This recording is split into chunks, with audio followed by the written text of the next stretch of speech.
बंदी छोड़ सतगुरु रामपाल जी परमेश्वर जी की जय हो। परमपिता परमात्मा सारी सृष्टि के रचनहार, कुल मालिक, असंख्य ब्रह्मांडों के स्वामी, जगत गुरु, तीनों लोकों में प्रवेश करके सबका भरण पोषण करने वाले राजाधिराज, आत्माधार, नाथों के नाथ, देवों के देव महादेव, सर्वेश्वर महेश्वर, मृत्युंजय, अजरो अमर, आदि अनादि सनातनी प्रभु, जगत पिता जगदीश्वर, श्री श्री 1008 की उपाधि के वास्तविक अधिकारी, अकाल मूरत शब्द स्वरूपी राम वासुदेव, सर्वगतम ब्रह्म, परम पूज्य, प्रथम पूज्य, परम संत, परम पुरुष, परम धनी, परम दयालु, सत्य कबीर, हक्का कबीर, अल्लाहु कबीर, अल्लाहु अकबर, बाखबर, अल्लाह ताला, जगत के तारणहार, जगत के मुक्तिदाता, जगत के जगन्नाथ, हारे के सहारे, हिंदुओं के राम, मुसलमानों के अल्लाह, सिखों के वाहिगुरु, ईसाइयों के मसीह, दया के सागर दयानिधि, करुणा के सागर करुणानिधि, स्वयंभू परिभू, संकट मोचन, कष्ट हरण, मंगल करण, दुख भंजन, अविगत कबीर, निर्विकार निर्विषम परमात्मा, अलय अलेख सतगुरु, आदि अनादि सतगुरु, असली मर्यादा पुरुषोत्तम, असली राम, असली कृष्ण, असली घनश्याम, असली मुरारी, राजाओं के राजा, महाराजाओं के महाराजा, शहंशाहों के शहंशाह, सम्राटों के सम्राट, भगवानों के भगवान, अल्लाहों के अल्लाह, प्रभुओं के प्रभु, मसीहों के मसीह, सच्चे वाहिगुरु, बाबाओं के बाबा, पीरों के पीर, सेठों के सेठ, जगत सेठ, सावड़सा सेठ, सर्वगुण संपन्न, अनंत कोटि कलाओं के स्वामी, अनंत कोटि ब्रह्मांडों के नायक, योगियों में महायोगी, ध्यानियों में महाध्यानी, सिद्धों में परम सिद्ध, ज्ञानियों में तत्वज्ञानी, ब्रह्म ज्ञानी, महाज्ञानी, परम ज्ञानी, सर्वश्रेष्ठ ज्ञानी, विज्ञानी, युवा कबीर, समृत कबीर, असमवात, अमित ओजा, सच्चे रहनुमा, करीम अल्लाह, सुभान अल्लाह, दुनिया के अंतिम पैगंबर, 8 सितंबर 1951 से गांव धनाना, जिला सोनीपत, हरियाणा, भारतवर्ष की पावन भूमि पे प्रकट रियल कल की भगवान श्री नारायण साकार हरि स्वयंभू संत श्रोमणी सतगुरु रामपाल जी परमेश्वर जी के चरण कमल में साध संगति से जुड़े हुए देश विदेश से हम सभी सत्सेवक भाई बहनों का अनंत कोटि दंडोत प्रणाम। सत्साई भाई और बहनों, दया परमपिता परमेश्वर, सर्व सृष्टि के रचनहार सतगुरु रामपाल जी परमेश्वर जी की, जिनके विशेष आशीर्वाद से, जिनकी विशेष रजा से आप और हम सभी सत्सेवक भाई बहन साध संगति से जुड़कर गुरुदेव भगवान के ज्ञान को आधार बनाकर उन्हीं की वीआईपी रजा से अपने आत्म कल्याण हेतु सत भक्ति मार्ग पर दृढ़ता के साथ आगे बढ़ रहे हैं। ये अपार मेहर सतगुरु रामपाल जी परमेश्वर ने इस कलयुग की बिचली पीढ़ी में वर्तमान समय तक केवल अपनी चंद ही आत्माओं के ऊपर बख्शी है, जिन्हें सत्सेवक भाई बहनों के नाम से जाना जाता है। भाई और बहनों, इसी कड़ी में आज पुस्तक धरती पर अवतार के ऊपर आज हमारा ये चौथे नंबर का वीडियो है। पिछले वीडियो में आप भाई बहनों ने भक्ति मार्ग से संबंधित बहुत सारी अच्छी अच्छी बातें, बहुत सारी रहस्यमयी बातें, सतगुरुदेव भगवान के स्वयं कबीर परमात्मा होने के विषय में पढ़ी है, समझी है, और इसी प्रकार से हम निरंतर दृढ़ होकर भक्ति मार्ग पर आगे बढ़ते चले जाएंगे। सतगुरुदेव भगवान भी यही चाहते हैं कि मैंने इन आत्माओं को सन 1994 से लेकर वर्तमान समय तक जो ज्ञान दिया है, जो लगातार दे रहा हूँ, इस ज्ञान को ही आधार बनाकर जब तक ये आत्माएं भक्ति मार्ग पर अपने सतगुरुदेव भगवान की पहचान करके आगे नहीं बढ़ेंगी, तब तक ये सतलोक के लिए पूर्ण अधिकारी नहीं बन सकती। तो परमेश्वर ने हमें मौका दिया है, परमेश्वर ने हम सबको एक चांस दिया है। हम लोग गुरुदेव भगवान के सत्संगों को गहनता से नहीं ले पा रहे थे, समझ नहीं पा रहे थे, हम सब की बुद्धि ऑफ थी। परमेश्वर ने दया बख्शी, साध संगतियाँ शुरू करवाई, भगत भाई बहनों का हल्का सा ज्ञान योग खोला, और अब परमेश्वर ने रजा बख्शी है। अब परमेश्वर जी के आशीर्वाद से उनके भक्ति मार्ग के गूढ़ रहस्यों की हमें समझ होती जा रही है। और आज हम भगत भाई बहनों की नज़रों में हमारे पूज्य गुरुदेव मात्र कोई मानुष या संत या कबीर जी के भेजे गए अवतार नहीं, बल्कि स्वयं ही कबीर परमात्मा है। और जब तक हम इस बात को अपने दिलो दिमाग में नहीं बैठा लेंगे, अपनी अंतरात्मा में नहीं जचा लेंगे, और ज्ञान आधार से जब तक हम इतने दृढ़ नहीं हो जाएंगे कि इस सृष्टि में यदि कोई कबीर परमात्मा है तो वर्तमान में वो कबीर परमात्मा धरती पर सतगुरु रामपाल जी के रूप में प्रकट है, जब तक ये बात हमारे दिलो दिमाग में नहीं समा जाएगी, भाई और बहनों, हम भक्ति मार्ग पर सफल नहीं हो सकते। क्योंकि सतगुरु भक्ति का मूल होता है। जिस प्रकार शरीर का मूल रीढ़ की हड्डी होती है, उसी प्रकार भक्ति का मूल सतगुरु होता है। सतगुरु के बिना भक्ति एक कदम भी आगे नहीं चलती है। तो भाई और बहनों, हमने अपना तन मन धन सब कुछ अपने गुरुदेव भगवान के चरणों में समर्पित करके और दुनिया की नज़रों में मृत घोषित होकर, उसके बाद यदि हम इस ज्ञान को आधार बनाकर भक्ति मार्ग पर आगे बढ़ेंगे तो हम सफल हो सकते हैं। तो पिछले वीडियो में आप सभी भाई बहनों ने अवतार की परिभाषा के विषय में समझा। जिस प्रकार से सतलोक आश्रमों से जुड़ी हुई 90% संगत अपने पूज्य गुरुदेव को ना पहचान कर उन्हें केवल कबीर जी का भेजा हुआ अवतार ही मानती आ रही है, और कबीर एक कागज के टुकड़े को मान रही है। जी हाँ, कबीर जी की समझे जाने वाली दाढ़ी मूछ वाली काल्पनिक फोटो, नकली फोटो, जो फोटो ना चलती, ना बोलती, ना कोई शंका समाधान करती, ना सत्संग सुनाती, ना नाम दीक्षा देती, उस कागज के टुकड़े को आज भी 90% संगत साध संगति के अभाव में अपना कबीर परमात्मा मान रही है, और प्रति वर्ष जून के महीने में उसको भोग लगाती है और उसका कबीर प्रकट दिवस मनाती है। जबकि जिंदा कबीर सन 1994 से अपने यथार्थ 13वें कबीर पंथ को संचालित करके आप और हम आत्माओं को आत्म कल्याण का मार्ग दिखा रहा है, लेकिन इनकी पहचान अभी तक 90% आत्माएं नहीं कर पाई हैं। तो भाई और बहनों, आप और हम साथ संगत वालों के ऊपर जो रजा गुरुदेव भगवान ने बख्शी है, उसका कोई वार एन पार नहीं है। और इस महा उपकार के लिए हम अपने गुरुदेव भगवान का जितना अनंत कोटि दंडोत धन्यवाद करें उतना ही थोड़ा है। तो भाई और बहनों, अवतार से संबंधित कुछ और बातें हैं जो सतगुरु रामपाल जी भगवान हमें समझाना चाहते हैं, क्योंकि खुलकर सतगुरु रामपाल जी भगवान इस भक्ति नियम अनुसार और काल के साथ किए गए एग्रीमेंट अनुसार नहीं कहेंगे कि बच्चों मैं ही कबीर परमात्मा हूँ, मैं ही कबीर भगवान हूँ, बल्कि वे अपने आप को कबीर जी से अन्य ही दर्शाते रहेंगे, उनका दास कहते रहेंगे, उनका प्रतिनिधि कहते रहेंगे, उनका कुत्ता कहते रहेंगे। लेकिन उन्होंने हमें जो ज्ञान दिया है और पिछले 30 वर्षों से जिस कदर वे संघर्ष कर रहे हैं ज्ञान मार्ग में, वो सिर्फ इसलिए कि मेरे से उपदेश प्राप्त करने के बाद ये आत्माएं मेरे तत्व ज्ञान को आधार बनाकर इस निष्कर्ष पर स्वतः ही पहुंच जाएं कि हमारे पूज्य गुरुदेव सतलोक से कबीर जी के द्वारा भेजे गए कोई प्रतिनिधि, कोई दास नहीं है, ये स्वयं ही कबीर भगवान है। उस दिन ये परमेश्वर असल में आप और हमें अपने हृदय में जगह देगा। तो आज हम पुस्तक धरती पर अवतार के ऊपर पार्ट नंबर 4 के माध्यम से आगे बढ़ते हैं, और क्या कुछ सतगुरु रामपाल जी भगवान हमें समझाना चाहते हैं। हालांकि भाई और बहनों, ये पुस्तक सतगुरु रामपाल जी भगवान ने नहीं लिखी है, ये उनके किसी फॉलोवर ने लिखी है, डॉक्टर सरदार सूरजपाल सिंह MA PhD ने। और जिस प्रकार भाई और बहनों परमात्मा के द्वारा जो सदग्रंथ पहले लिखवाए गए थे, जैसे कबीर सागर या अन्य जो बहुत सारी धार्मिक पुस्तकें, आगे चलकर काल प्रेरणा से उन पुस्तकों में बहुत सारी मिलावटें कर दी गई। उसके बाद परमात्मा ने खुद ही गरीबदास जी के रूप में आना पड़ा और उन सभी मिलावटों को शुद्ध किया और एक नया ग्रंथ लिखा, सदग्रंथ साहिब।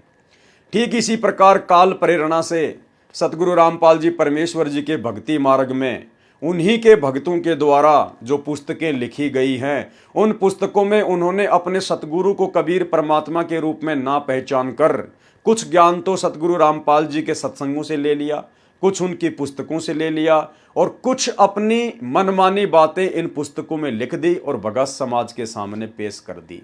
अर्थात उन भक्तों के द्वारा लिखी गई पुस्तकों में भी मिलावट है। अब परमेश्वर ने दया बख्शी है, साध संगतियों के माध्यम से अपने बच्चों को निमित्त बनाया है, ताकि हम अपने गुरुदेव के तत्व ज्ञान को आधार बनाकर और जो मिलावट की गई है, जो मनमानी लिखावट है, उसको हम साइड में कर देंगे और जो वास्तविक जो वस्तु है, जो हमारे विश्वास को दृढ़ करेगी, जो हमें ये पहचानने में सहायता करेगी कि हमारे गुरुदेव भगवान ही कबीर परमात्मा हैं, उन चीज़ों को हम गुरुदेव के तत्व ज्ञान को आधार बनाकर आसानी से समझ लेंगे। तो पार्ट नंबर 4 पे आज हम चलेंगे और पुस्तक धरती पर अवतार का ये पेज नंबर 28 है। धरती पर अवतार संपूर्ण। कबीर परमेश्वर जी द्वारा स्वयं अवतार धारण करने की भविष्यवाणी। यहां पर इस लाइन में सतगुरु रामपाल जी परमेश्वर जी ने बिल्कुल क्लियर कर दिया है कि कबीर परमात्मा कभी भी अपना कोई अवतार धरती पर नहीं भेजता है और ना आज तक के भक्ति इतिहास में, और जब से ये 21 ब्रह्मांड की सृष्टि चलायमान है तब से लेकर वर्तमान समय तक कबीर जी ने सतलोक से अपने किसी भी अवतार को यहां नहीं भेजा है। और यहां स्पष्ट रूप से लिखा जा रहा है कि कबीर परमेश्वर जी द्वारा, यानी कबीर जी के द्वारा स्वयं अवतार धारण करने की भविष्यवाणी। कबीर जी के द्वारा खुद ही अवतार रूप में धरती पर आना, ना कि कबीर जी के द्वारा किसी अन्य को अवतार रूप में भेजना, जिस प्रकार काल अपने अंश अवतार धरती पर सर्जन करता है। तो इस लाइन से बिल्कुल क्लियर हो जाना चाहिए कि कबीर जी अपना कोई अवतार कभी भी नहीं भेजते हैं और ना उन्हें अपना अवतार भेजने की आवश्यकता है, क्योंकि कबीर जी समर्थ हैं और कबीर जी का काम कबीर जी के अलावा उनकी आत्मा नहीं कर सकती है। तो वाणी बिल्कुल क्लियर कर रही है कि कबीर जी खुद ही अवतार धारण करके आते हैं, ना कि अपने लोक से किसी आत्मा को अवतार रूप में भेजते हैं। कबीर परमेश्वर जी द्वारा स्वयं अवतार धारण करने की भविष्यवाणी। निम्न उल्लेख पवित्र कबीर सागर से लिया गया है। इसमें परमेश्वर कबीर जी ने लगभग 600 वर्ष पूर्व कहा था कि काल निरंजन मेरे कबीर नाम से 12 पंथ तथा बहुत से पंथ चलाएगा। उनमें जो 12वां पंथ गरीबदास द्वारा चलाया जाएगा उसमें मेरी महिमा की वाणी पुनः प्रकट होगी। यह मेरे द्वारा ही किया जाएगा। उसी पंथ में आगे चलकर ध्यान से पढ़ना भाई और बहनों, कुछ ही पॉइंट होते हैं पुस्तकों में, कुछ ही पेजों पर कुछ ही पॉइंट होते हैं जो बहुत गहरे होते हैं, सांकेतिक होते हैं। हमने उनको बहुत गहराई से पढ़ना चाहिए। तो ये जो डेड लाइन है, ये लाइन बहुत गहरी है। उसी पंथ में आगे चलकर नाद धारा में, कौन से पंथ में आगे चलकर? गरीबदास जी के 12वें पंथ में, क्योंकि यहां पर जो बात हो रही है ये 12वां जो पंथ है गरीबदास जी का, इसकी बात हो रही है। तो कबीर परमेश्वर जी ने क्या कहा था 650 साल पहले धर्मदास जी को, और कबीर सागर में लिखा हुआ है। क्या कहा था? यह मेरे द्वारा ही किया जाएगा। उसी पंथ में आगे चलकर, यानी गरीबदास जी के 12वें पंथ में आगे चलकर नाद धारा में, नाद धारा यानी वचन के शिष्य, नाद धारा में एक होता है नाद, एक होता है बिंद। बिंद वो होता है जो शरीर से पैदा होता है और नाद वो होता है जो वचन से शिष्य बनाया जाता है।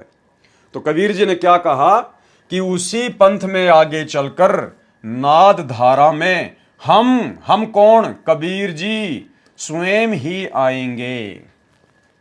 सर्व पंथों को मिटाकर एक पंथ चलाएंगे। ध्यान से सुनना भाई और बहनों, सब कुछ क्लियर हो जाएगा। ना नुकुर के लिए, संदेह के लिए कोई गुंजाइश ही नहीं बचेगी। कबीर सागर में क्या लिखा हुआ है? कबीर परमेश्वर ने क्या कहा है कि जब 12वां पंथ चलेगा गरीबदास का, उस पंथ में आगे चलकर नाद धारा में, यानी शिष्य परंपरा के तहत हम स्वयं ही आएंगे और सब पंथों को मिटाकर एक पंथ चलाएंगे। तो कबीर जी कौन सी धारा के तहत आएंगे? नाद धारा के तहत।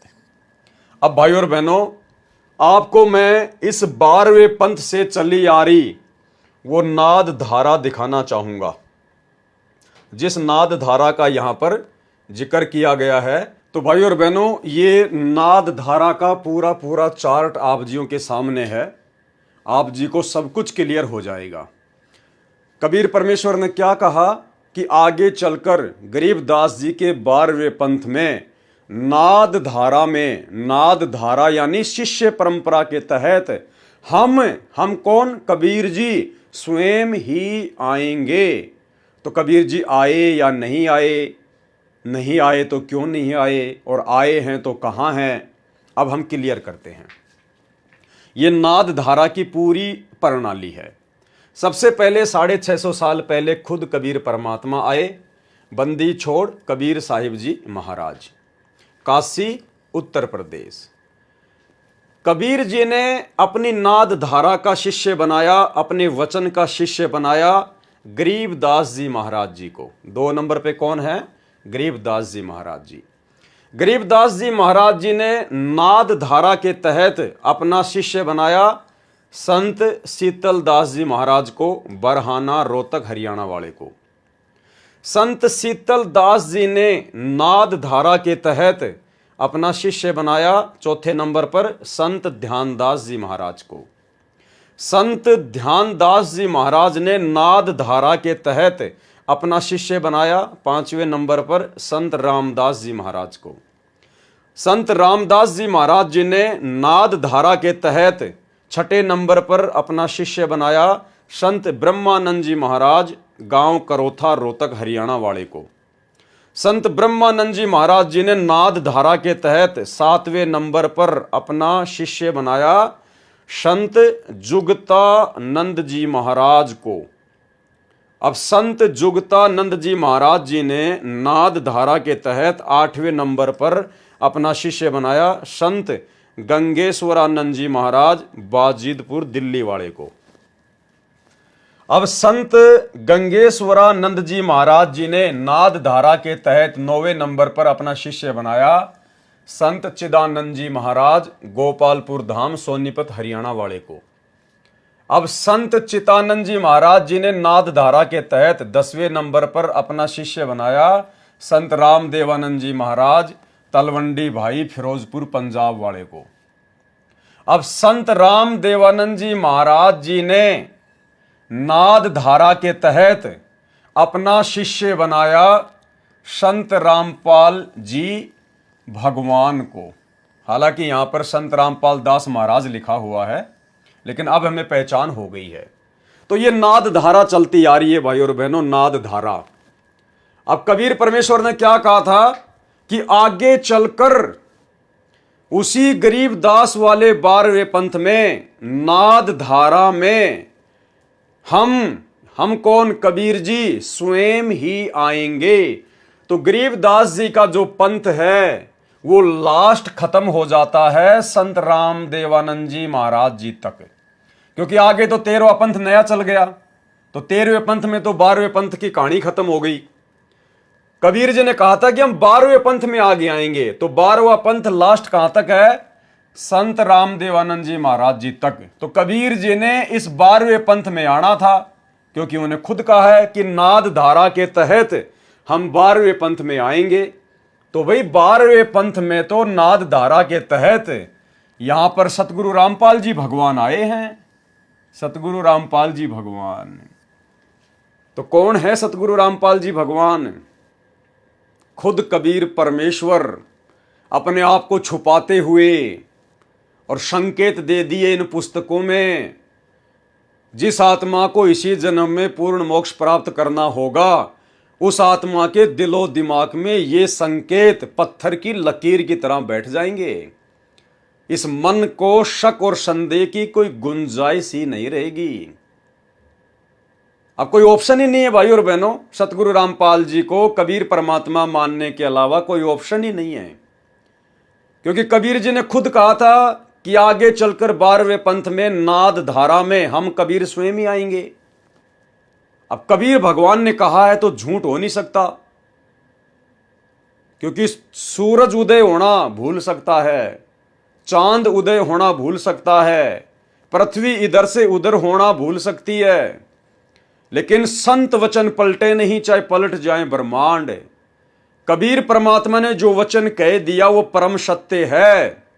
तो 12वें पंथ में आने के लिए उन्होंने स्पष्ट रूप से कहा है, और 12वां पंथ लास्ट यहां समाप्त हो जाता है। संत राम देवानंद जी महाराज जी, अब भाई कहां आए कबीर जी?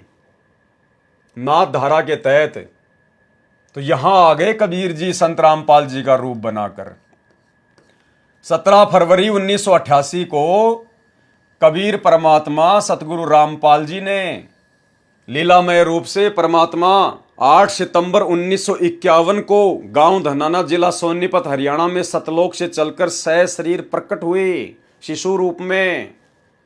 हम जीव आत्माओं की चरम दृष्टि को धोखा देते हुए, क्योंकि ये परमेश्वर तो अनंत कोटि कलाओं का स्वामी है। और उसके बाद 17 फरवरी 1988 को 12वें पंथ के, गरीबदास वाले 12वें पंथ के अंतिम गुरु को, संत राम देवानंद जी को अपना मुंह बोला गुरु बनाकर और संत रामपाल जी के रूप में उन्होंने इस पंथ में प्रवेश किया।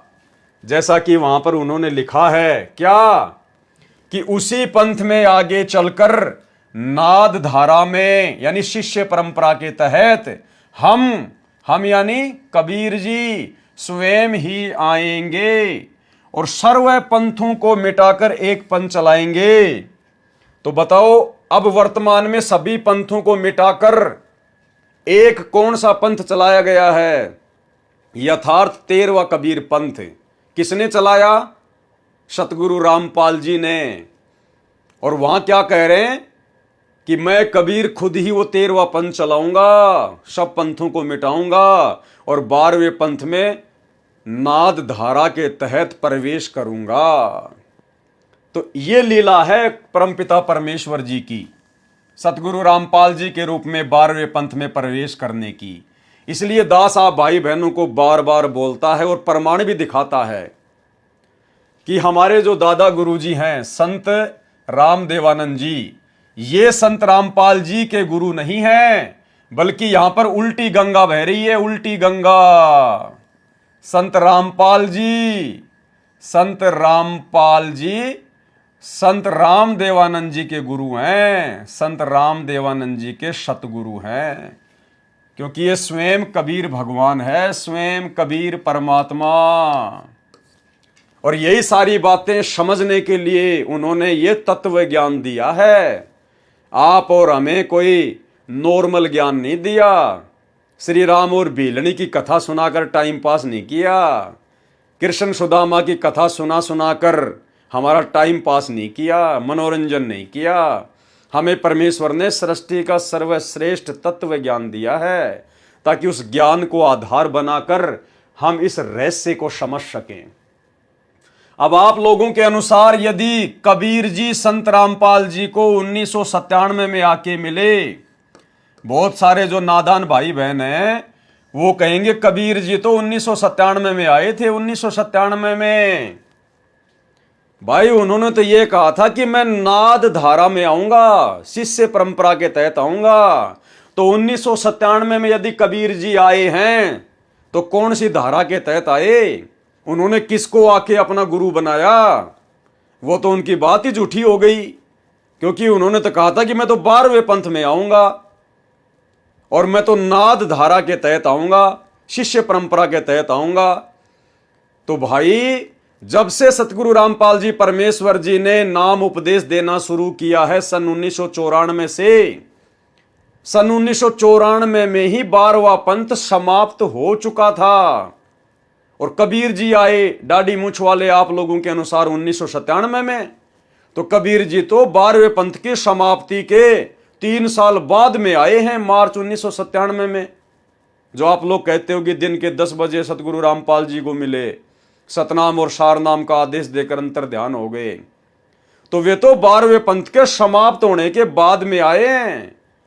जबकि उन्होंने कबीर सागर में कहा कि मैं तो 12वें पंथ में ही आऊंगा।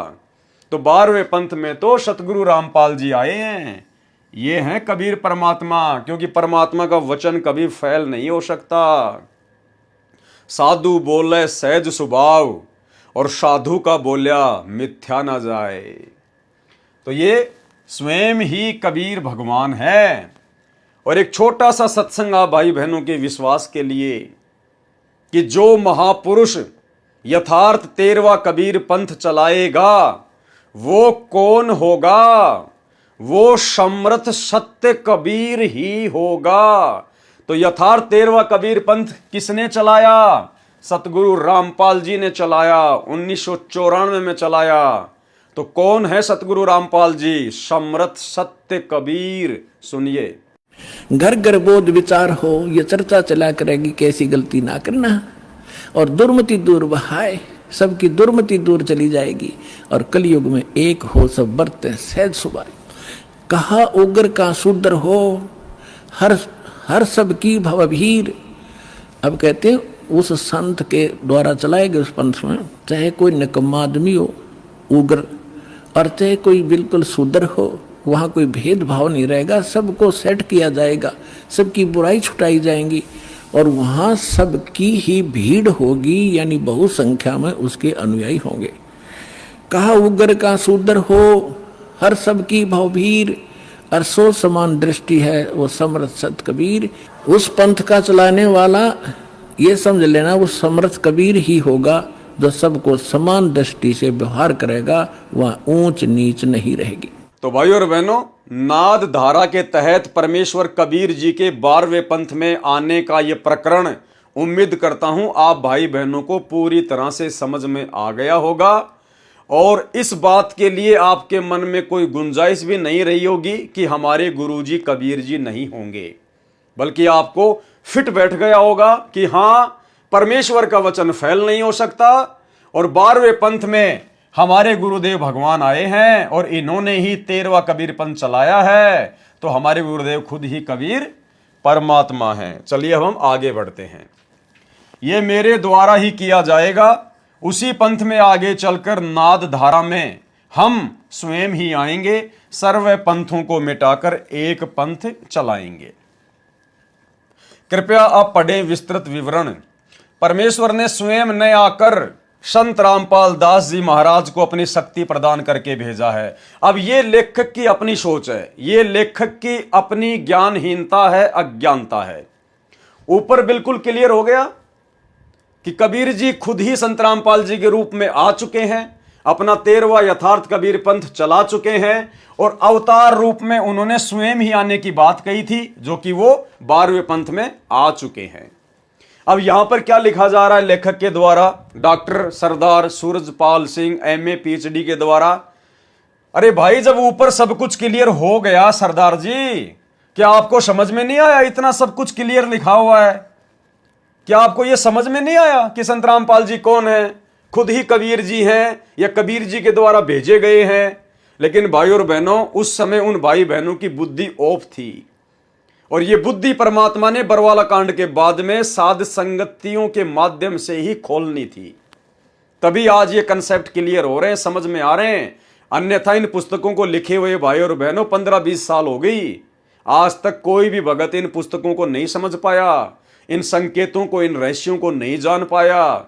ये तो आज हमारे पूज्य गुरुदेव सतगुरु रामपाल जी भगवान की आप और हम सभी 2 कोटि के जीवों के ऊपर दया हुई है, जो उनके आशीर्वाद से हम ये गूढ़ रहस्य समझ पा रहे हैं। तो यहां सब कुछ क्लियर कर दिया कि संत रामपाल जी स्वयं ही कबीर जी हैं, और वो आ चुके हैं, और स्वयं ही वो अवतार हैं, उन्होंने किसी को भेजा नहीं है। लेकिन फिर भी लेखक अब क्या लिख रहा नीचे, कृपया आप पढ़ें विस्तृत विवरण। परमेश्वर ने स्वयं न आकर, यानी कबीर जी ने खुद ना आकर संत रामपाल दास जी महाराज को अपनी शक्ति प्रदान करके भेजा है। तो आप और हम भाई बहन अब अच्छी तरीके से समझ रहे हैं कि सच्चाई कहां है और मिलावट कहां है। जैसे एग्जाम्पल दिया जा रहा है, जैसे भारत के माननीय राष्ट्रपति जनता से नहीं चुने जाते, वे सांसदों द्वारा चुने जाते हैं। राष्ट्र के मालिक हैं, उनके अधीन सर्व मंत्रीगण प्रधानमंत्री होते हैं, जो जनता द्वारा सीधे चुने जाते हैं। वे सांसद बनते हैं, फिर पद प्राप्त करते हैं, वे भी कम शक्ति नहीं रखते। वह शक्ति राष्ट्र के द्वारा ही उन्हें प्रदान की जाती है। इसी प्रकार इस प्रकरण को समझें। जैसे परमेश्वर जन्म नहीं लेते, क्या कहा है?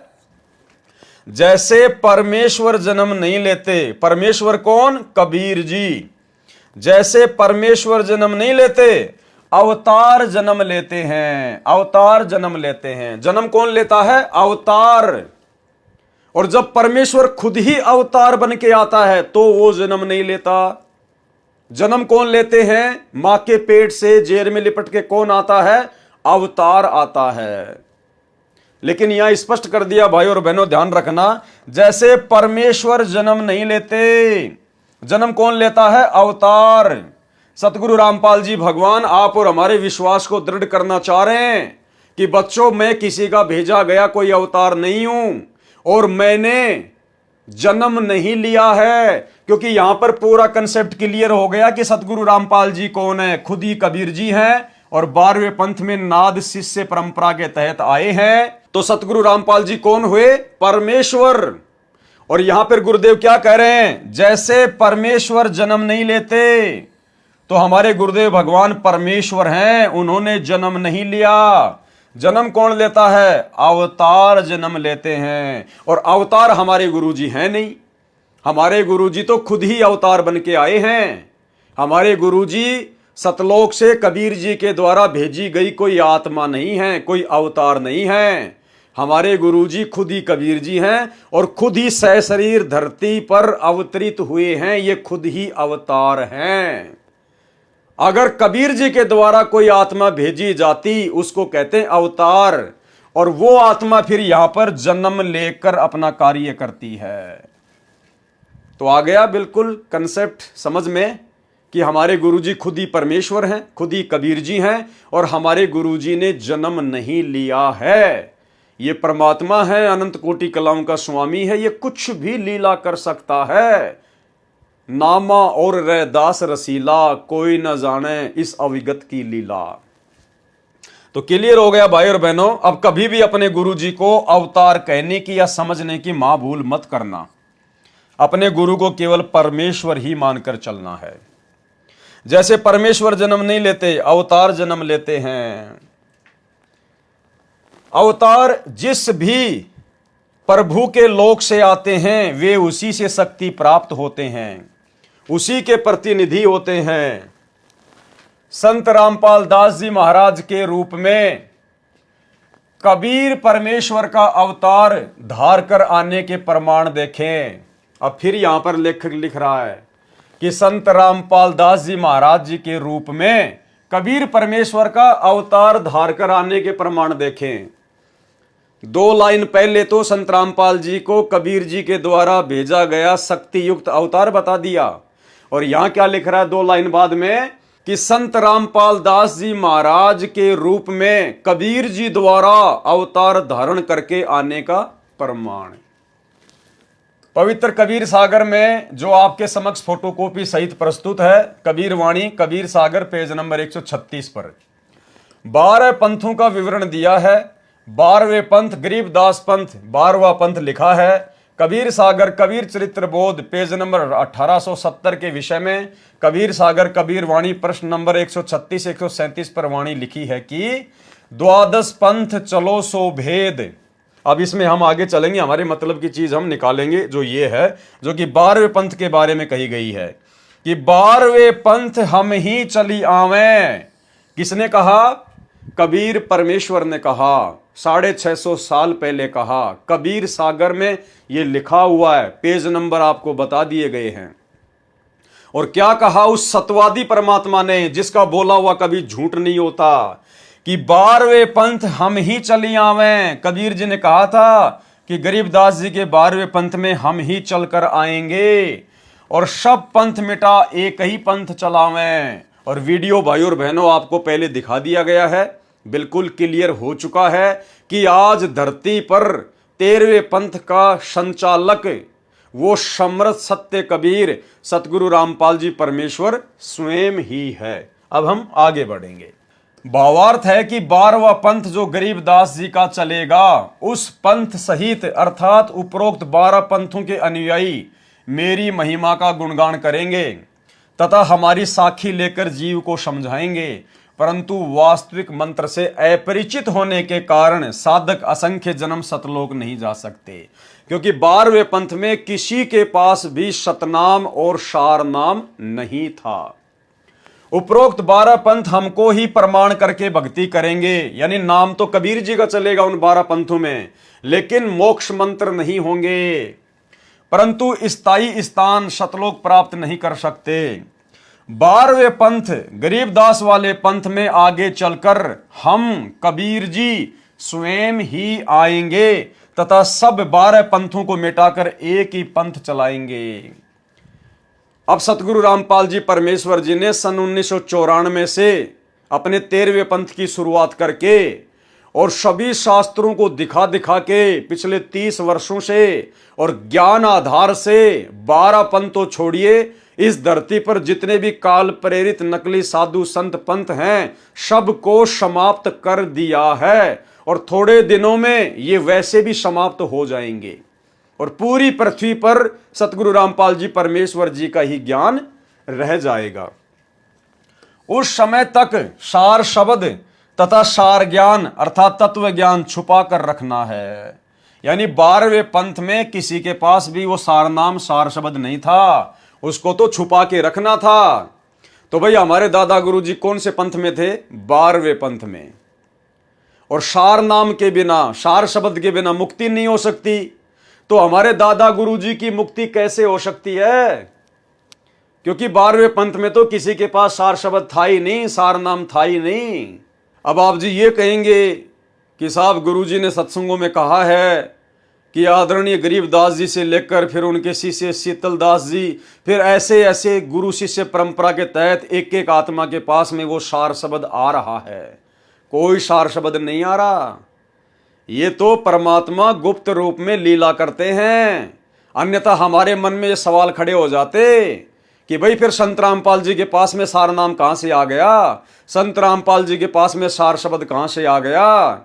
तो परमेश्वर ने हम 2 कोटि के जीवों को जितनी हमारी सोच है उस आधार से फिर उनको संतुष्ट भी करना होता है, क्योंकि हम उस संत को तो भगवान मान नहीं सकते, इतनी बुद्धि हमारे अंदर होती नहीं, वो बुद्धि तो बहुत आगे जाके हमारी जो है विकसित होती है। तो फिर संत रामपाल जी से हम कहते कि महाराज जी आपके पास में सार नाम कहां से आ गया, आपके पास में सार शब्द कहां से आ गया? तो फिर संत रामपाल जी हमारी जिज्ञासा को शांत करने के लिए कहते कि भाई देखो ये नाद परंपरा के तहत गरीबदास जी से चलता हुआ आ रहा है और एक एक आत्मा को दिया जा रहा है, और उसी हिसाब से मेरे गुरु जी से मेरे पास आया है जो मैं अब आप लोगों को आगे दे रहा हूं। लेकिन यहां तो बिल्कुल क्लियर है, उस समय तक सार शब्द तथा सार ज्ञान यानी पूरा ज्ञान भी नहीं दिया जाएगा। 12 पंथों में पूरा ज्ञान भी नहीं था। अगर पूरा ज्ञान होता और सार शब्द होता तो संत रामपाल जी को 13वां पंथ शुरू करके सिर में दर्द करने की क्या आवश्यकता थी? तो 12 पंथों तक ना तो मूल ज्ञान था और ना ही मूल मंत्र था। इसलिए दादा गुरु जी को, आदरणीय रामदेवानंद जी को, सतगुरु रामपाल जी परमेश्वर जी ने, कबीर परमेश्वर ने वो सार नाम दिया, सार शब्द दिया, और अब उस आत्मा का फिर से जन्म होगा, क्योंकि गुरु का गुरु बनके कोई पार नहीं हो सकता। इस विषय पर दास पहले भी महुआ की साथ संगति में वीडियो बना चुका है। बहुत सारे कंसेप्ट परमात्मा ने उस साथ संगति में दास के माध्यम से क्लियर करवा दिए थे कि पंडित रामानंद जी वाली आत्मा ही वर्तमान में हमारे गुरु सतगुरु रामपाल जी परमेश्वर जी के मुंह बोले गुरु आदरणीय रामदेवानंद जी की भूमिका निभा रही थी, और अब वो आत्मा फिर से जन्म लेगी। और गुरुदेव ने हिसार जेल से आने वाले सत्संगों में भी क्लियर कर दिया कि वो पंडित रामानंद जी वाली आत्मा अब फिर से जन्म लेगी, वो बच्चा फिर से आएगा। और भाई और बहनों, बीच बीच में परमात्मा संकेत भी कर देते हैं कि उनके वर्तमान में जो मुंह बोले गुरु की भूमिका निभा रहे थे, यानी आप और हमारे दादा गुरु जी आदरणीय रामदेवानंद जी महाराज, वो कौन आत्मा थी? भाई और बहनों, आज आप सबको पता है कि आपके गुरुदेव का क्या नाम है। अगर कोई आपसे सौपन में भी पूछे, आपसे अगर नींद में भी कोई पूछे कि भाई आप अपने पूज्य गुरुदेव जी का नाम बताओ, तो क्या आप अपने गुरुदेव का नाम बताने में भूल कर सकते हैं? क्या आप सतगुरु रामपाल जी की जगह सतगुरु रामदास जी, सतगुरु सतपाल जी, सतगुरु रामफल जी, आप ऐसा कोई नाम बता सकते हैं क्या? नहीं बता सकते। आप झट से कहेंगे सतगुरु रामपाल जी भगवान, बंदी छोड़ सतगुरु रामपाल जी भगवान, जबकि हम तो जीव हैं, हम तो भूल भी जाते हैं, हम जीव हैं। लेकिन सतगुरु रामपाल जी तो अपने मुंह बोले गुरु जी का नाम बताने में भूल नहीं करेंगे ना, क्योंकि सतगुरु रामपाल जी तो कोई जीव नहीं है, वे तो खुद परमात्मा है। लेकिन संकेत उन्होंने कर दिया कि वर्तमान में जो आत्मा उनके मुंह बोले गुरु की भूमिका निभाकर चली गई, वो कौन आत्मा थी? वो पंडित रामानंद था। तो सुनिए एक छोटा सा सत्संग गुरुदेव के मुख कमल से, जिसमें गुरुजी सतगुरु रामपाल जी अपने पूज्य गुरुदेव जी का नाम बता रहे हैं और कह रहे हैं कि मेरे पूज्य गुरुदेव स्वामी रामानंद जी। क्या कह रहे हैं? स्वामी रामानंद जी, ना कि स्वामी रामदेवानंद जी। भाई रामानंद में, रामदेवानंद जी में तो रात दिन का अंतर है। तो परमेश्वर संकेत करते हैं भाई और बहनों। और फिर इतने प्रमाण दे दिए परमात्मा ने, इतने प्रमाण दे दिए। जब 12वें पंथ में खुद ही कबीर के रूप में संत रामपाल जी चल के आए हैं, तो भला संत रामपाल जी के अलावा धरती पर कोई गुरु है क्या जो उनका गुरु बन जाएगा? तो दादा गुरु जी केवल मुंह बोले गुरु बने हुए थे। और ये छोटा सा सत्संग आपको क्लियर कर देगा, क्योंकि जीव को भूल लग सकती है, भगवान को नहीं लग सकती। हम सोच भी नहीं सकते कि गुरु जी को भूल लग गई होगी। अगर इतना भी मन में आ गया, हमारा जीवन बर्बाद है। अरे ये परमात्मा है, परमेश्वर है, जिनके एक वचन से असंख्य ब्रह्मांड चल रहे हैं। अगर इनको भूल लग गई तो ये खंड पिंड ब्रह्मांड टूट टूट के नीचे गिरने लग जाएंगे। तो ये संकेत किया यहां गुरु जी ने, संकेत कि मेरे पूज्य गुरुदेव स्वामी रामानंद जी से मुझे नाम दीक्षा प्राप्त हुई। सुनिए। तो पुण्यात्माओं, आज जो समागम चल रहा है ये वर्तमान में, ये उस शुभ दिन के उपलक्ष्य में है जिस दिन मुझ दास का आध्यात्मिक जन्म हुआ। मुझे परम पूज्य मेरे पूज्य गुरुदेव जी स्वामी रामानंद जी से दास को एक नाम की भीख प्राप्त हुई, भिक्षा मिली दास को। और उससे पहले का जो दास का जीवन था वो एक पशु के तुल्य था, अन्य प्राणियों के तुल्य था। बच्चों का पालना, पैदा करना, उनके अंदर ममता मोह बने रहना, ये एक पशु पक्षी जैसा ही मेरा कर्म था। तो भाई और बहनों, वीडियो सुन के भली बात आपको समझ में आ गया होगा कि वर्तमान में कबीर जी के रूप में स्वयं सतगुरु रामपाल जी परमात्मा प्रकट हैं। उस समय तक सार शब्द तथा सार ज्ञान अर्थात तत्व ज्ञान छुपा कर रखना है। यही प्रमाण संत गरीबदास जी महाराज ने अपनी अमृतवाणी असुर निकंदन रमेणी में किया है कि सतगुरु दिल्ली मंडल आईसी, सूती धरनी सोम जगाईसी। कौन सतगुरु? गरीबदास जी कह रहे हैं जो मेरे सतगुरु है, जो मुझे छुड़ानी में आके मिले थे जिंदा महात्मा के रूप में, कबीर जी, वही आगे चलकर दिल्ली मंडल में आएंगे। तो 8 सितंबर 1951 को दिल्ली मंडल में कौन आया? सतगुरु रामपाल जी परमात्मा आए। तो सतगुरु रामपाल जी परमात्मा कौन हुए? गरीबदास जी के सतगुरु हुए। गरीबदास जी के सतगुरु कौन थे? खुद कबीर जी। तो सतगुरु रामपाल जी कौन हुए? खुद कबीर परमात्मा। सतगुरु दिल्ली मंडल आईसी, सूती धरनी सूम जगाईसी। पुराना रोहतक जिला, वर्तमान में सोनीपत, झज्जर तथा रोहतक जो पहले एक ही जिला था, दिल्ली मंडल कहलाता है, जो पहले अंग्रेजों के शासनकाल में केंद्र के अधीन था। संत रामपाल दास जी महाराज का पैतृक गांव धनाना इसी पुराने रोहतक जिले में है। सन 1951 में संत रामपाल दास जी महाराज का जन्म हुआ। देखो लेखक ने फिर से जन्म शब्द लिख दिया, क्योंकि भाई और बहनों उस समय बुद्धि ओप थी। 12 पंथों का विवरण कबीर चरित्र बोध सागर पेज नंबर 1870 पर भी है, जिसमें 12वां पंथ गरीब दास लिखा है। कबीर साहिब के पंथ में काल द्वारा प्रचलित 12 पंथों का विवरण कबीर चरित्र बोध, कबीर सागर पेज नंबर 1870 से पहला पंथ है नारायण दास जी का पंथ, दूसरा है यागोदास अर्थात जागू पंथ, तीसरा सूरत गोपाल पंथ, चौथा मूल निरंजन पंथ, पांचवा टकसार पंथ, छठा भगवान दास ब्रह्म पंथ, सातवां सत्यनामी पंथ, आठवां कमाली अर्थात ये कमाल का पंथ जिसने गुरुद्रोही होकर अलग से अपना पंथ बना लिया था, राम कबीर पंथ, 10वां प्रेम धाम परम धाम की वाणी पंथ, 11वां जीवा पंथ और 12वां गरीबदास पंथ। विशेष यहां पर प्रथम पंथ का संचालक नारायण दास लिखा है, जबकि कबीर वाणी कबीर सागर पेज नंबर 136 पर प्रथम पंथ का संचालक चूड़ामणि लिखा है।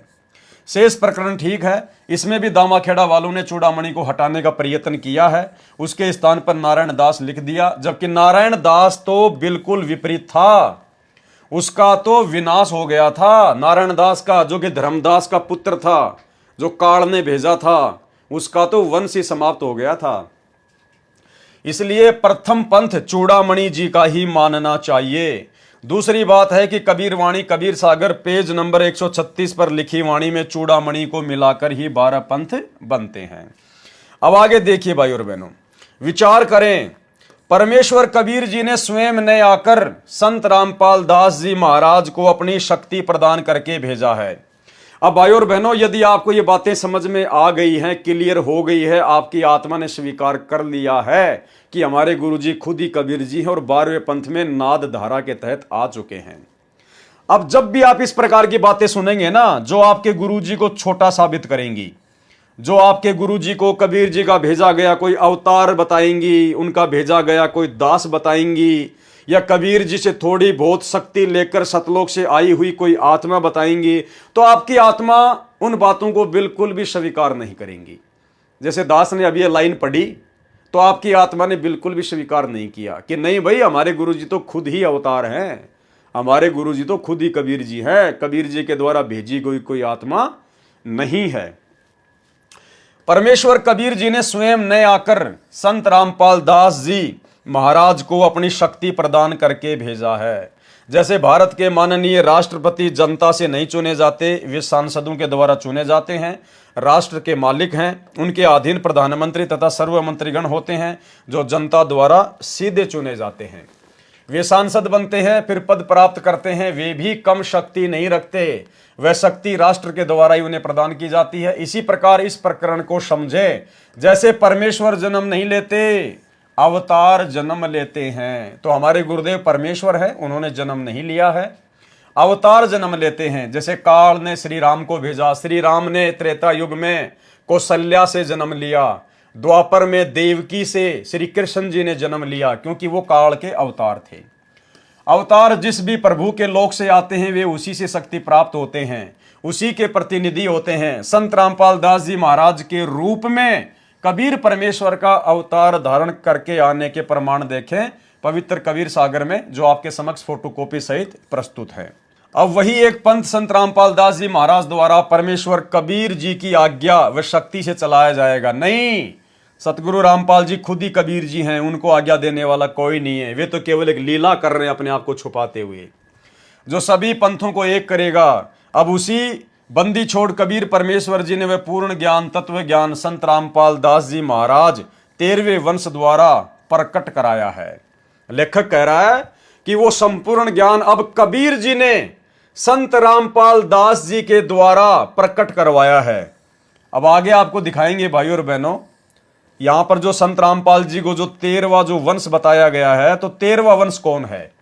लेखक कह रहा है कि अब वो सारा का सारा मूल ज्ञान कबीर जी के द्वारा अपनी आत्मा संत रामपाल जी अर्थात 13वें वंश के द्वारा प्रकट करवाया गया है। तो 13वां वंश कौन है? 13वां वंश भी खुद कबीर ही है। आगे आपको इसी लेखक के द्वारा लिखा हुआ दिखाएंगे। उपरोक्त विवरण में प्रथम वंश जो उत्तम लिखा है वह चूड़ामणि साहिब के विषय में है। दूसरा वंश अहंकारी लिखा है जो यागोदास पंथ है। तीसरा वंश प्रचंड लिखा है, यह सूरत गोपाल पंथ है। चौथा वंश बिरहे लिखा है, यह मूल निरंजन पंथ है। पांचवा वंश पूजा टकसार पंथ है। छठा वंश उदास, ये भगवान दास पंथ है। सातवां वंश ज्ञान चतुराई, ये सत्यनामी पंथ है। आठवां वंश द्वादश पंथ विरोध, ये कमाल का पंथ है। नौवां वंश पंथ पूजा, ये राम कबीर पंथ है। 10वां वंश प्रकाश, ये प्रेम धाम परम धाम की वाणी पंथ है। 11वां पंथ प्रकट पसारा, ये जीवा पंथ है। 12वां वंश गरीबदास पंथ है। इसके विषय में कहा है कि 12वें वंश अर्थात गरीबदास जी द्वारा मेरी महिमा का उजियारा अर्थात कुछ प्रकाश होगा। भावार्थ है कि आदरणीय गरीबदास जी द्वारा परम पूज्य कबीर परमेश्वर जी की महिमा की वाणी प्रकट की जाएगी। 13वां वंश यह यथार्थ कबीर पंथ है। 13वां वंश कौन सा है?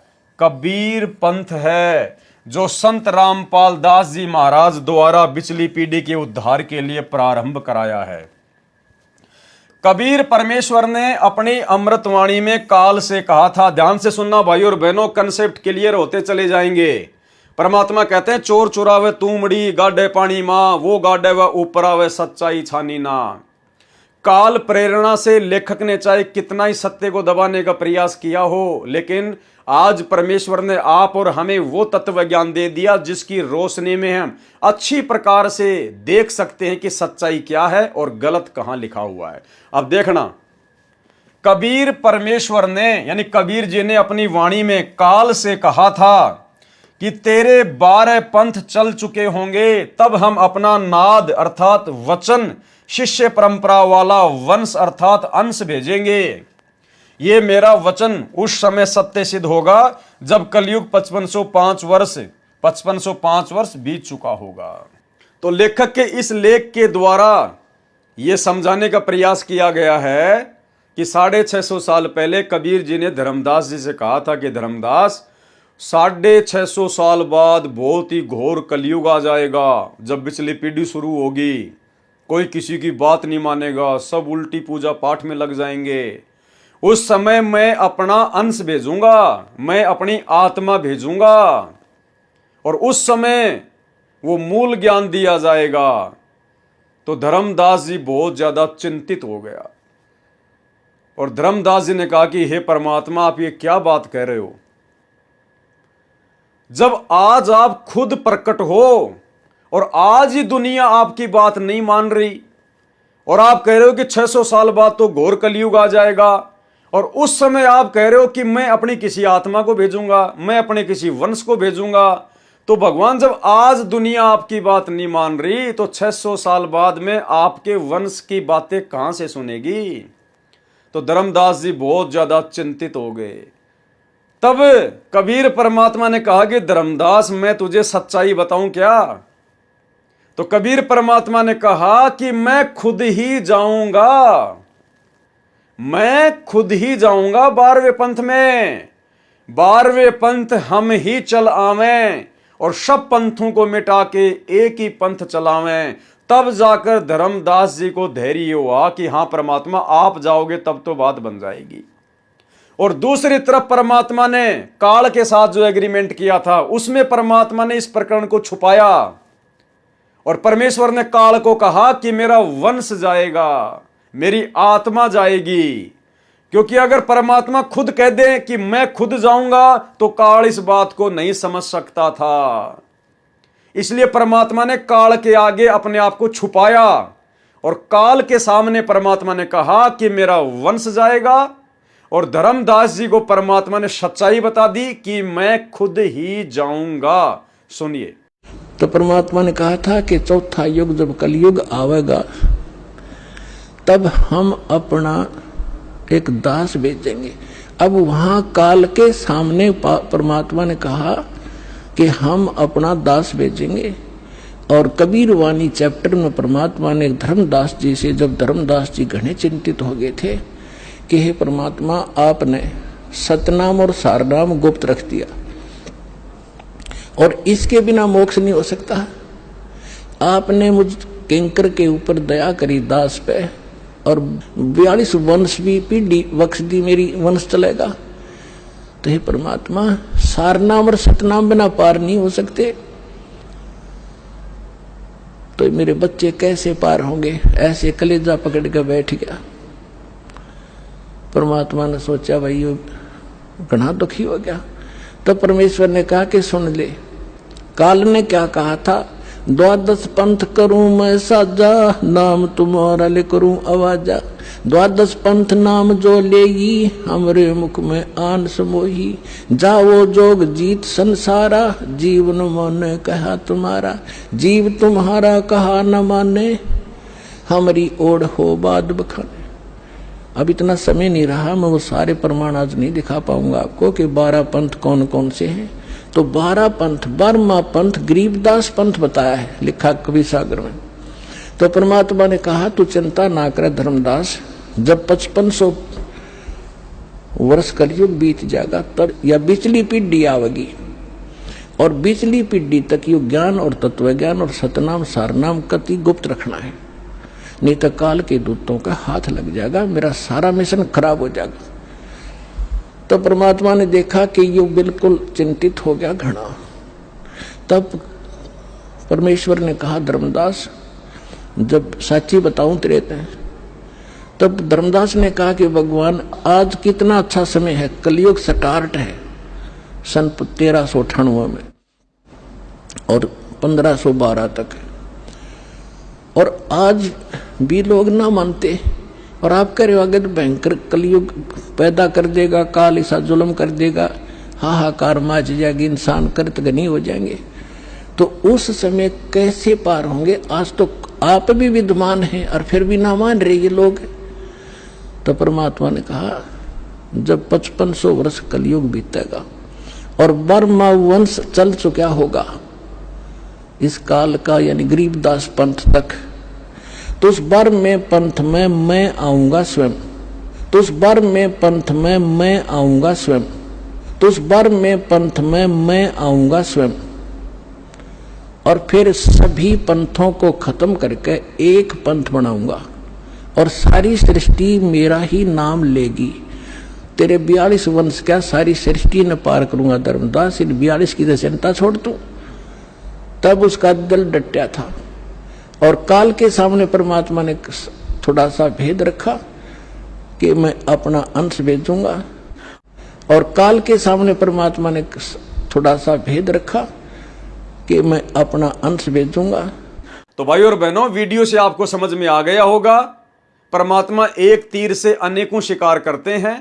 इसलिए परमात्मा ने धर्मदास को सच्चाई बता दी कि 12वें पंथ हम ही चल आवें और सब पंथों को मिटा के एक ही पंथ चलावें। कबीर परमेश्वर ने अपनी वाणी में काल से कहा था कि तेरे 12 पंथ चल चुके होंगे, तब हम अपना नाद वचन शिष्य परंपरा वाला वंश अर्थात अंश भेजेंगे। ये मेरा वचन उस समय सत्य सिद्ध होगा जब कलयुग 5505 वर्ष बीत चुका होगा। अब भाई 12वें पंथ में नाद परंपरा के तहत तो सतगुरु रामपाल जी आए हैं, ना कि वो दाढ़ी मूछ वाले कबीर जी। वो तो 1997 में आप लोगों के अनुसार आए हैं। अगर 1997 में आए हैं कबीर जी, तो बताओ फिर उनका गुरु कौन था? क्योंकि वो तो नाद धारा के तहत आने की बात कह रहे हैं ना। तो 1997 में जब कबीर जी आए थे, संत रामपाल जी को मिले थे आप लोगों के अनुसार, तो कबीर जी का गुरु कौन था? तो भाई और बहनों, क्लियर कट हो चुका है, सतगुरु रामपाल जी ही कबीर परमात्मा है। ये मेरा वचन उस समय सत्य सिद्ध होगा जब कलयुग 5505 वर्ष बीत चुका होगा, अर्थात सन 1997 में यह वचन सत्य सिद्ध होगा। उसी आधार पर यह विवरण लिखा है। 12वां वंश संत गरीबदास जी से कबीर वाणी तथा परमेश्वर कबीर जी की महिमा का कुछ कुछ संशय युक्त ज्ञान विस्तार होगा। जैसे संत गरीबदास जी की परंपरा में परमेश्वर कबीर जी को विष्णु अवतार मानकर साधना तथा प्रचार करते हैं। संत गरीबदास जी ने असुर निकंदन रमणी में कहा है, साहेब तख्त कबीर खवासा, दिल्ली मंडल लीजे वासा। सतगुरु दिल्ली मंडल आईसी, सूती धरणी सुम जगाईसी। तो दिल्ली मंडल में 8 सितंबर 1951 को कबीर जी सतगुरु जी आ चुके हैं। भावार्थ है कि संत गरीबदास जी वाला 12वें पंथ तो काल तक साधना बताने वाला कहा है, इसलिए केवल कबीर महिमा की वाणी ही संत गरीबदास जी द्वारा प्रकट की गई है। उसमें कहा है कि कबीर परमात्मा के तख्त अर्थात सिंहासन का खवास अर्थात नौकर दिल्ली के आसपास के क्षेत्र में आएगा। वह उस क्षेत्र के कृपण अर्थात कंजूस व्यक्तियों को परमात्मा की महिमा बताकर जगाएगा, अर्थात दान धर्म में उनकी रुचि बढ़ाएगा। वह 13वां अंश कबीर परमात्मा के दरबार का उच्चतम सेवक होगा। ध्यान देना भाई और बहनों, लाइन पे क्या लिखा जा रहा है? वह 13वां अंश कबीर परमात्मा के दरबार का उच्चतम सेवक होगा। देखो, अगर ये लाइन लेखक लिख रहा है तो लेखक की बुद्धि ऑफ है, और ये लाइन यदि सतगुरु रामपाल जी के किसी पुस्तक से या सत्संग से ली गई है तो भाई और बहनों, ये परमेश्वर के द्वारा अपने आप को छुपाया जा रहा है। ध्यान दो, 13वां अंश कौन है वर्तमान में?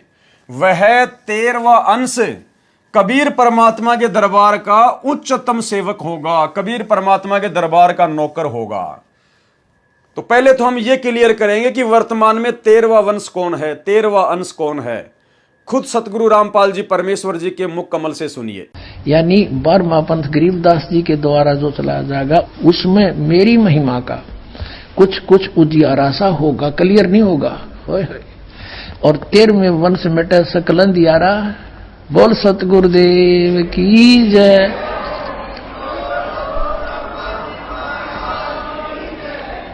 ये 13वां वंश ये दास है जो आपके सामने बैठा है। भाई बच्चों, आप कद पहचानोगे।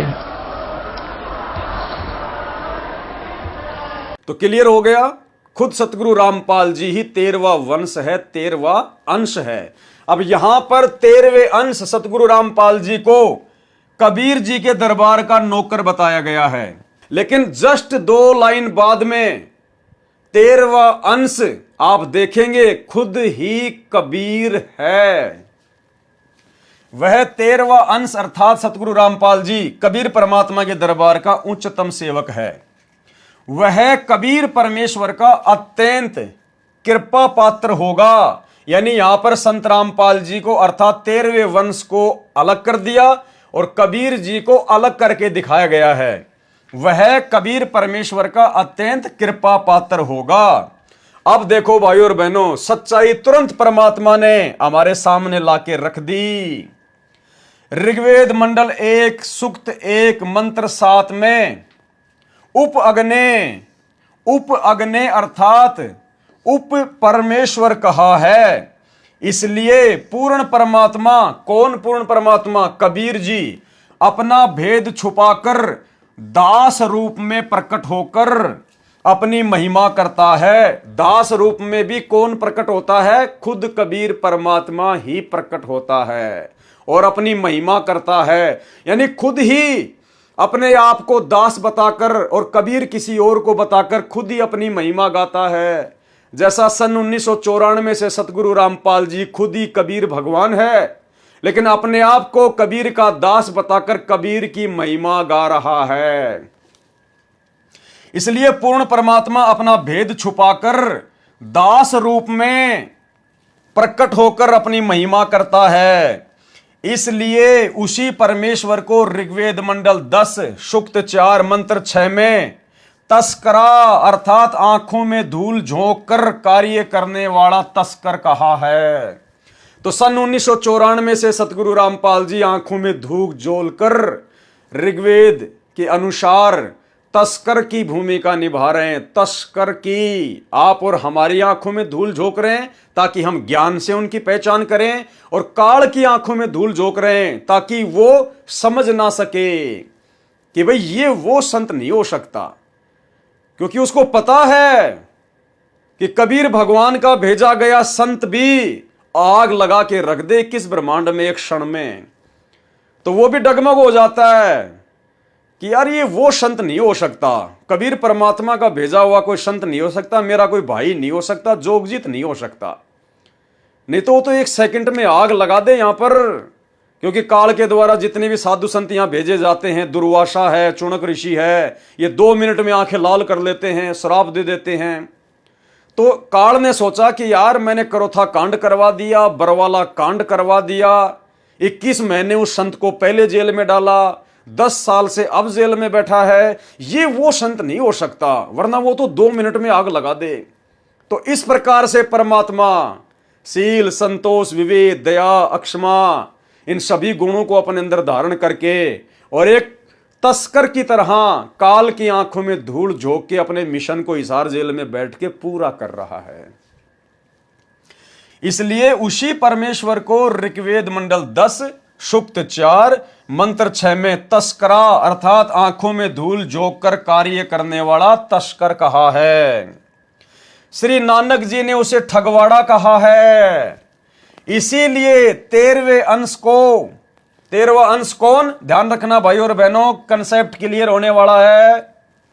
इसलिए 13वें अंश को अर्थात संत रामपाल दास को उनका दास जाने, चाहे स्वयं पूर्ण प्रभु का उपशक्ति रूप उपगने समझे।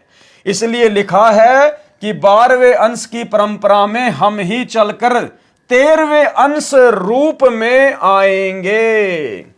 13वें अंश रूप में कौन आएगा? खुद कबीर परमात्मा ही आएंगे।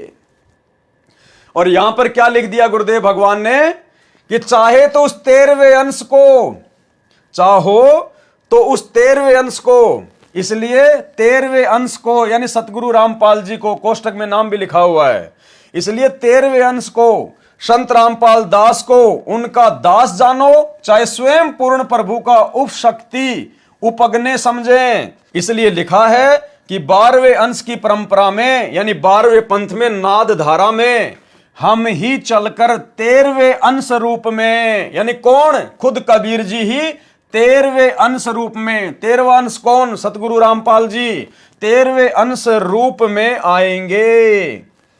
यानी यहां पर तो संत रामपाल जी को कबीर जी से 13वां अंश कह के अलग दर्शाया गया है और यहां पर 13वें अंश को खुद कबीर जी बता दिया गया है। तो भाइयों और बहनों, मन में शंका की कोई गुंजाइश नहीं रहनी चाहिए कि हमारे गुरुदेव स्वयं कबीर भगवान हैं। इसलिए लिखा है कि 12वें अंश की परंपरा में हम ही चलकर 13वें अंश रूप में आएंगे, यानी 12वें पंथ में मुंह बोला गुरु बनाकर हम कबीर खुद ही आएंगे और फिर 13वें पंथ को चलाएंगे, 13वें अंश रूप में आएंगे। वह 13वां वंश अंश पूर्ण रूप से अज्ञान अंधेरा समाप्त करके परमेश्वर कबीर जी की वास्तविक महिमा तथा नाम का ज्ञान कराकर सभी पंथों को समाप्त करके एक ही पंथ चलाएगा। अब कौन है वो 13वां अंश? और क्लियर कर दिया भगवान ने, वह 13वां वंश। अभी आपने गुरुजी के मुख से वीडियो सुना, गुरुजी कह रहे हैं बच्चों 13वां अंश ये रामपाल दास है। तो यहां क्या कहा जा रहा है? वह 13वां वंश हम परमेश्वर कबीर ही होंगे। बताओ भाई और बहनों, हाथ कंगन को आरसी क्या, पढ़े लिखे को फारसी क्या, मेरा तो गला बैठ गया। बताइए, हो गया लास्ट में क्लियर? यानी पिछले 2 पेज में कितना गोल मथोड़ किया गया, कभी अपने आप को छुपाया, कभी ऊपर लाया गया, कभी छुपाया, कभी ऊपर लाया गया, और अब लास्ट में जाके बिल्कुल क्लियर कर दिया परमात्मा ने कि भाई वो 13वां अंश कौन है जो 12वें पंथ में नाद परंपरा के तहत आएगा। वह 13वां वंश हम परमेश्वर कबीर ही होंगे, यानी सतगुरु रामपाल जी खुद कबीर परमात्मा ही है। बताइए, ये कबीर सागर का लिखा हुआ पूरा विवरण है इसमें। अब आगे चलिए।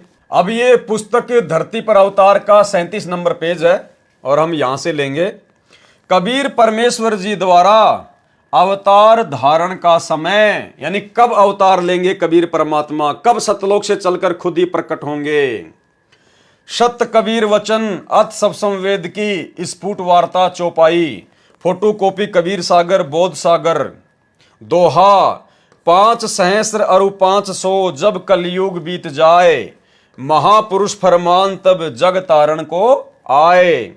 हिंदू तुर्क आदिक सबे जेते जीव जहान, सत्य नाम की शाख गह पावे पद निर्वाण, यथा सरितगण आप ही मिले सिंधु में धाए, सत सुकृत के मध्य तिमि सभी पंथ समाए, जब लगी पूर्ण होए नहीं ठीके को तिथिवार, कपट चातुरी तब हिलो सब संवेद निराधार, सभी नारी नर सुध तब जब ठीक का दिन आवंत, कपट चातुरी छोड़ के शरण कबीर गहनत। किसकी शरण ग्रहण करेंगे? कबीर जी की। तो आज दुनिया किसकी शरण ग्रहण कर रही है? सतगुरु रामपाल जी की। तो सतगुरु रामपाल जी कौन हुए? कबीर जी। एक अनेक हो गयो पुनि अनेक हो एक, हंस चले सतलोक सब सत्य नाम की टेक। घर घर बोध विचार हो दुर्मति दूर बहाए, कलयुग में एक है सोई बरते सहज सुभाए। कहाँ उग्र कहाँ शूद्र हो हर सब की भौवीर, सो समान समदृष्टि है और समर्थ सत्य कबीर। जो सबके प्रति समान दृष्टि रखेगा वो खुद कौन होगा? समर्थ सत्य कबीर ही होगा। वीडियो आप जी पहले देख चुके हैं, एक बार फिर से आपको वो छोटा सा वीडियो दिखा देते हैं जिसमें परमात्मा ने कहा कि जो 13वां वंश चलाएगा वो खुद समर्थ सत्य कबीर ही होगा। सुनिए। घर घर बोध विचार हो, ये चर्चा चला करेगी कैसी गलती ना करना, और दुर्मति दूर बहाए, सबकी दुर्मति दूर चली जाएगी, और कलयुग में एक हो सब बरते सहज सुभाए। कहा उग्र का शूद्र हो हर सब की भवभीर। अब कहते हैं उस संत के द्वारा चलाए गए उस पंथ में चाहे कोई निकम्मा आदमी हो उग्र, और चाहे कोई बिल्कुल शूद्र हो, वहाँ कोई भेदभाव नहीं रहेगा, सबको सेट किया जाएगा, सबकी बुराई छुटाई जाएंगी, और वहाँ सबकी ही भीड़ होगी, यानी बहु संख्या में उसके अनुयायी होंगे।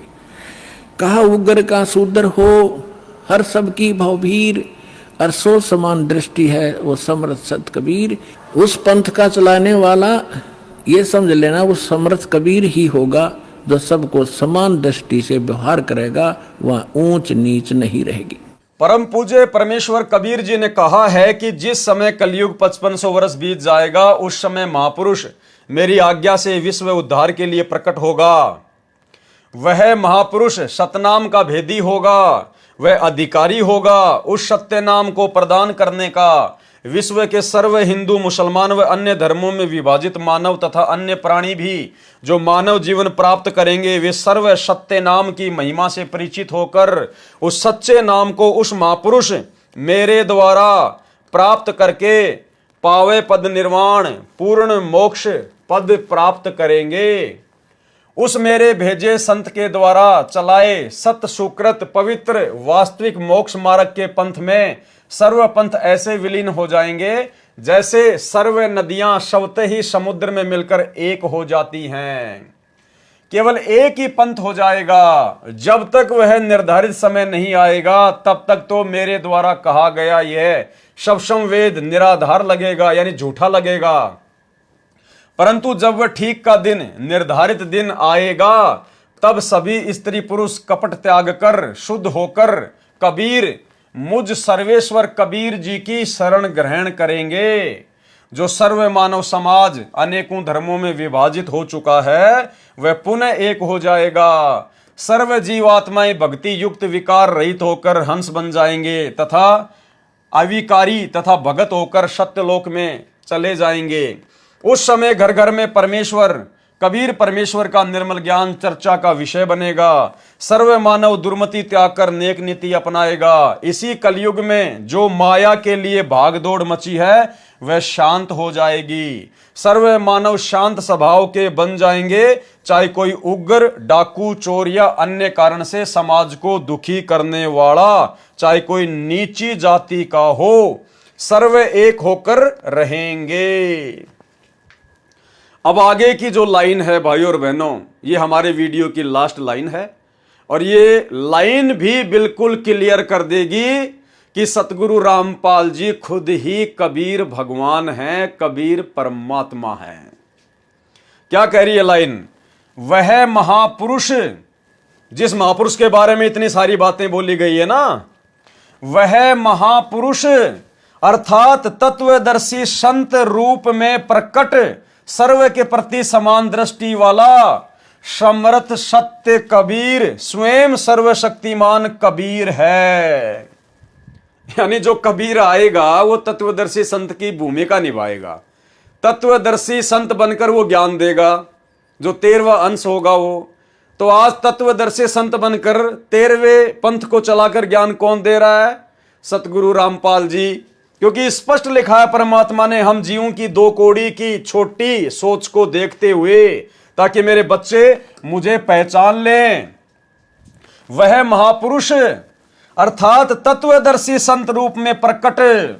तो तत्वदर्शी संत के रूप में कौन प्रकट है भाई? सतगुरु रामपाल जी। वो कौन होगा? सर्व के प्रति समान दृष्टि वाला समर्थ सत्य कबीर स्वयं सर्वशक्तिमान कबीर है। यानी हमारे गुरुदेव खुद ही कबीर भगवान है, कबीर परमात्मा है। कोई मीनमेख नहीं, कोई संशय नहीं, कोई डाउट नहीं है। भाई और बहनों, जब ठीक का समय आया तो परमात्मा ने साध संगतियों के ऊपर दया बख्शी, साध संगतियां शुरू करवाई। और समय अनुसार परमात्मा ने पहले तो गांव गांव जाकर, शहर शहर जाकर साध संगतियां करवाई। उसके बाद परमात्मा ने दया बख्शी, ऑनलाइन साध संगतियां करवाई। और आज हमारे सामने जितने भी प्रमाण आ रहे हैं, ये हमारे विश्वास को दृढ़ करते जा रहे हैं। हमसे परमात्मा सतगुरु रामपाल जी ने दाढ़ी मूंछ वाली नकली कबीर की फोटो फड़वाई। क्यों फड़वाई? क्योंकि आगे चलकर परमात्मा ने हमारे विश्वास को और दृढ़ करना था, अपने आप को ही कबीर जी साबित करना था इन पुस्तकों के माध्यम से, साध संगतियों के माध्यम से, ताकि हमारा विश्वास दृढ़ हो जाए कि हमने जो कबीर जी की समझे जाने वाली नकली फोटो फाड़ी है, हमने बिल्कुल सही किया।